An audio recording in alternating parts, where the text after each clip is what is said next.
అందరికీ ఒక scam alert అనమాట. నేను స్క్రీన్ మీద ఇచ్చిన నెంబర్స్ నుంచి కాల్స్ కానీ మెసేజెస్ కానీ వస్తే అసలు రెస్పాండ్ అవ్వద్దు.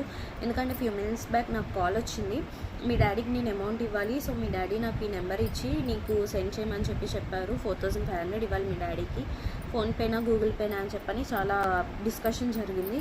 నాకు డౌట్ వచ్చి నేను మా డాడీకి కాల్ చేసి అడిగితే, నాకు అమౌంట్ ఇవ్వాల్సి వస్తే నేను వేయించుకుంటా కానీ నీ నెంబర్ ఎందుకు ఇస్తా అన్నారు. సో వెంటనే మా హస్బెండ్కి తెలిసిన పోలీస్ అంకుల్ నెంబర్ ఉంటే తనకి కాల్ చేసి కనుక్కుంటే, అవి ఫ్రాడ్ నెంబర్స్, అలాంటి నెంబర్స్ నుంచి కాల్స్ వస్తే అస్సలు రెస్పాండ్ అవ్వద్దు. ఇన్ కేస్ మీరు లిఫ్ట్ చేసినా రెస్పాండ్ అయినా కానీ వెంటనే కాల్ కట్ చేసేసి బ్లాక్ చేయండి అన్నారు. సో వెంటనే బ్లాక్ చేసేసాను. గూగుల్ పేలో కూడా అండ్ నార్మల్ కాల్స్లో కూడా వాళ్ళు మనల్ని నమ్మించడానికి గూగుల్ పేలో ఒక ఫేక్ గ్రూప్ క్రియేట్ చేసి అమౌంట్ సెండ్ చేసినట్టు ట్రై చేస్తున్నారు. సో ఇట్లాంటి ట్రాప్లో అస్సలు పడద్దు, కేర్ఫుల్గా ఉండండి. నేనైతే అమౌంట్ మట్టుకి ఏమీ లాస్ అవ్వలేదు, ఇవే వీళ్ళ ఫేక్ నెంబర్స్ అండ్ ట్రాన్సాక్షన్స్ కూడా. సో అందరూ కేర్ఫుల్గా ఉండండి.